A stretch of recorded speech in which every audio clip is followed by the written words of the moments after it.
அனைவருக்கும் வணக்கம். சற்று முன் கிடைத்த முக்கிய அறிவிப்பின்படி கலைஞர் மகளிர் உரிமை தொகை திட்டம் குறித்து இன்று முக்கியமான மகிழ்ச்சியான அறிவிப்பை தமிழக அரசு வெளியிட்டுள்ளது. இதை பற்றி விரிவாக தெரிஞ்சுக்கணும்னா இந்த வீடியோவை கடைசி வரைக்கும் ஸ்கிப் பண்ணாமல் முழுமையாக பாருங்கள். இந்த வீடியோக்குள்ளே போகிறதுக்கு முன்னாடி இந்த வீடியோக்கு ஒரு லைக் பட்டனை ப்ரெஸ் பண்ணிடுங்க. இது வரைக்கும் நீங்கள் என்னோட சேனலை சப்ஸ்கிரைப் பண்ணாமல் இருந்தீங்கன்னா மறக்காமல் சப்ஸ்கிரைப் பண்ணிக்கோங்க. கூடவே அந்த பெல் சிம்லையும் மறக்காமல் கிளிக் பண்ணிக்கோங்க. சரி, வாங்க இப்போ நம்ம வீடியோக்குள்ளே போகலாம். மகளிர் உரிமை தொகை திட்டத்தில் புதிய பயனாளிகள் சேர்க்கப்படுவதற்கான விண்ணப்பம் விரைவில் வழங்கப்பட உள்ளன.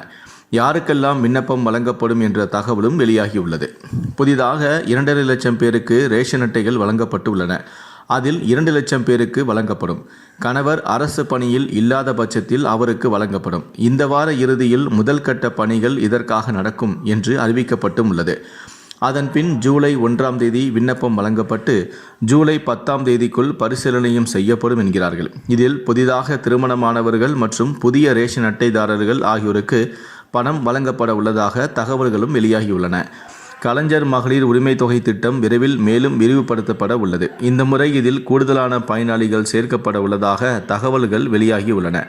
அதன்படி முன்பு முன்னாள் அரசு ஊழியர்களின் மனைவிகளுக்கு பணம் கிடைக்கவில்லை. அவர்களுக்கு இந்த முறை பணம் கொடுக்கலாமா வேண்டாமா என ஆலோசனை செய்யப்பட்டு வருகிறது. அதேபோல முன்னாள் கார்ப்பரேஷன் ஊழியர்களின் மனைவிகளுக்கும் பணம் கொடுக்க ஆலோசனை செய்யப்பட்டு வருகிறது. ஏற்கனவே கலைஞர் மகளிர் உரிமை தொகை திட்டத்தில் கடந்த ஜனவரி மாதம் மேலும் சில பயனாளிகளுக்கு பணம் அளிக்கப்பட்டு வந்தது. கடந்த 2 மாதங்களுக்கு முன்னர் தான் இந்த திட்டத்தில் மீண்டும் சேர 12 லட்சம் பேர் மறு விண்ணப்பமும் கொடுத்திருந்தனர். இப்போது 1,07,00,000 பேருக்கு மகளிர் உரிமை தொகை பணமானது தற்போது கொடுக்கப்பட்டு வருகிறது என்பது குறிப்பிடத்தக்கது.